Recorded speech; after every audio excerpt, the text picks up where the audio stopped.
10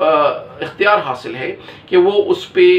کارروائی کرے ڈیفیکشن کی، اور یہ بڑا واضح کیا ہے جسٹس اعجاز الحسن صاحب نے۔ چیف جسٹس آف پاکستان نے اس ضمن میں یہی کویسچن بار بار دہرایا ہے کہ آپ ہمیں میرٹ پہ یہ بتا دیجئے کہ ڈپٹی اسپیکر صاحب نے کون سے رولنگ کے حصے کو بنیاد بنا کر 10 ووٹ فارغ کیے ہیں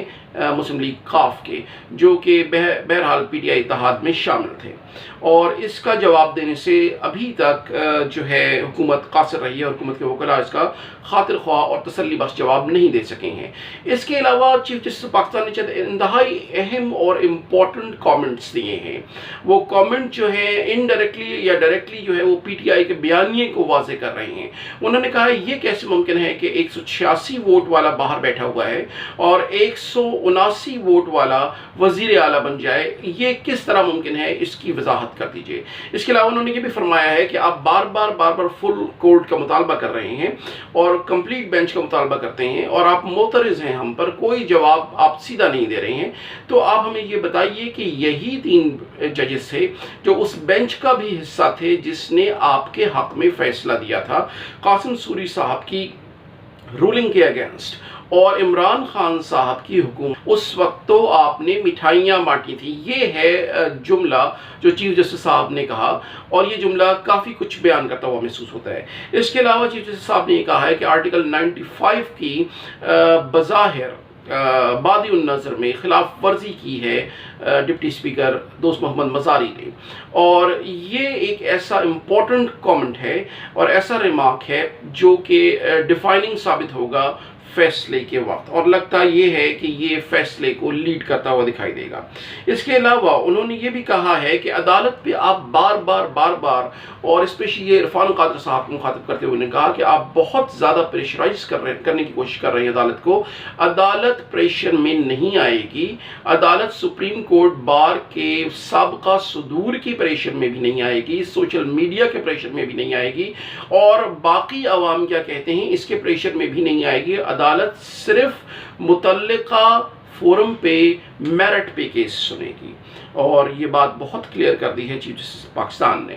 فل کورٹ صرف ستمبر میں ہی ممکن ہو سکے گا، اور ستمبر سے پہلے ممکن نہیں ہو سکے گا، اور اس وقت تک ہم صوبے کو بے یار و مددگار اور بے آسرا بحران کے اندر نہیں چھوڑ سکتے، چیف جسٹس پاکستان کا ایسا کہنا ہے۔ منصور اوان صاحب جو ہیں وکیل تھے حمزہ شہباز شریف کی، ان کی باوقات تعریف بھی کی ہے چیف جسٹس پاکستان نے، ینگ لائر ہیں، کہا کہ آپ کے کندھوں پر بہت بوجھ ہے۔ ان سے جب یہ سوال کیا گیا کہ آپ کا موقف اس کیس کے میرٹ پر ہے کیا، تو انہوں نے کہا کہ پارٹی پالیسی کے خلاف ممبر نہیں جا سکتا، اور party policy party head describe کرتا ہے، یہی ہمارا موقف ہے۔ تو چیف جسٹس پاکستان اور دیگر معزز جج صاحبان نے ان سے پوچھا ہے کہ کیا آئین یہی کہتا ہے جو آپ یہ کہہ رہے ہیں؟ اس کا وہ کوئی خاطر خواہ جواب نہیں دے سکے ہیں۔ عرفان قادر صاحب کے بارے میں شروع سے آپ کو معلوم ہے کہ عرفان قادر صاحب ایک وولٹائل وکیل کے طور پر مشہور ہیں، اور مسلم لیگ نون کے آرک لائر ہوئے ہیں، مریم نواز شریف صاحبہ کے وکیل ہیں، اور اس کیس میں دوست محمد مزاری کے وکیل کی حیثیت سے وہ پیش ہوئے ہیں۔ انہوں نے حسب دستور اور حسب معمول کافی تلخ اور تند و تیز جملوں کا تبادلہ کیا ہے عدالت سے۔ چیف جسٹس صاحب سے بھی شروع میں ہی ان کو ناراض کرنے کی کوشش کی ہے، اور حد یہ ہے کہ ایک دفعہ چیف جسٹس صاحب نے ان کو کہا ہے کہ اگر آپ اب مزید بولیں گے یا مزید انٹروین کریں گے عدالت کی کارروائی میں تو آپ کو کرسی پر بٹھا دیا جائے گا، جس پہ عرفان قادر صاحب نے عدالت کے اندر تو چیف جسٹس سے معافی مانگ لی، لیکن دوسرے روز باہر نکل کے جب بائیکاٹ کیا ہے تو پھر اپنی پرانی روش کو دہرایا ہے، اور یہ کہا ہے عرفان قادر صاحب نے کہ ایسا کہیں نہیں ہوتا کہ مدعی جو ہے اگر کسی جج سے مطمئن نہ ہو تو وہ جج قائم رہ سکے، اور جج کو فوراً کرسی چھوڑ کر علیحدہ ہو جانا چاہیے۔ یہ ایک حیرت انگیز اور تعجب خیز بات ہے جو عرفان قادر صاحب نے کی ہے۔ یہ ایسا ہی ہے کہ کوئی بھی قتل کا مجرم جب دیکھے گا کہ کوئی جج اس کے خلاف فیصلہ دینے والا ہے تو وہ معترض ہو جائے گا کہ اس جج پہ مجھ کو اعتماد نہیں ہے، پھر وہ جج علیحدہ ہو جائے گا، اگلا جج اگر آئے گا اور اس کو بھی وہ اسی طرح ڈیل کر سکتا ہے، تیسرے کو بھی اسی طرح ڈیل کر سکتا ہے، اور جج علیحدہ ہوتے رہیں گے اور معاملہ لٹکتا رہے گا۔ تو یہ ایک حیرتناک اور بڑی عجیب و غریب بات کی ہے عرفان قادر صاحب نے، جس کا ایک پہلو تو انہوں نے اجاگر کیا ہے مدعی کے رخ سے، لیکن دوسرا پہلو جو عدالت کے پوائنٹ آف ویو سے ہے اور جو مقدمے کی کمپلیشن کے پوائنٹ آف ویو سے ہے، اس کو شاید وہ بھول گئے ہیں۔ حمزہ شہباز اور ڈپٹی اسپیکر کے وکلاء نے مشترکہ طور پر دوسرے دن آج صبح یہ ڈیسائیڈ کیا ہے 26 جولائی کو کہ وہ مکمل طور پر بائیکاٹ کر دیں گے اس کارروائی کا اور اس کو نہیں سنیں گے۔ چیف جسٹس صاحب نے یہ کہا ہے پیپلز پارٹی کے وکیل سے کہ آپ نے خود درخواست کی تھی کہ آپ اپنا موقف پیش کرنا چاہتے ہیں، آج ہم نے اسی لیے آپ کو یہ موقع دیا ہے، اگر آپ بائیکاٹ کرتے ہیں تو بھی عدالت کے اندر بیٹھیے اور عدالت کی کارروائی پوری سنیے۔ فاروق اشنائک صاحب نے جمعرات تک ڈیلے کی درخواست کی تھی، جس کو رد کیا تھا چیف جسٹس صاحب نے، اور یہ فاروق اشنائک صاحب نے ایک اور جملہ بھی کہا تھا کہ ماحول بہت گرم ہو گیا ہے،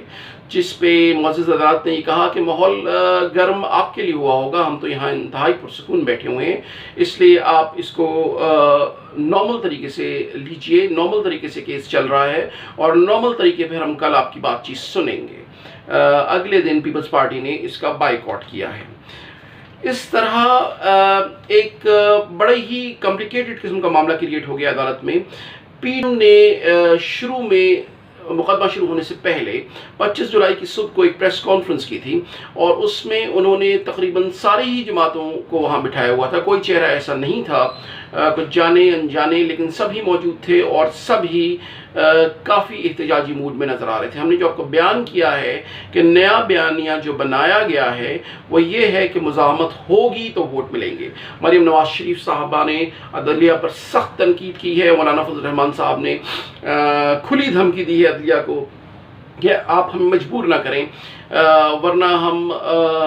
جو ہے کچھ راست اقدام کرنے پر سوچ سکتے ہیں، اور عوام کو غداری یا بغاوت پر مجبور نہ کیا جائے، معاف کیجیے گا، بغاوت پر مجبور نہ کیا جائے عوام کو، اور خیال رکھا جائے کہ فل کوڈ دیا جائے۔ بلاول بھٹو زرداری نے تو بہت ہی عجیب بات کہ ان کا 3 آدمیوں کا بنچ کیسے ڈیسائیڈ کر سکتا ہے کہ ملک کے معاملات کیسے چلیں گے۔ یہ ایک سر پیر سے بالاتر بات ہے جس کو سمجھنا ممکن نہیں ہے، کیونکہ بعض اوقات ایک آدمی کے فیصلے نے اس ملک کو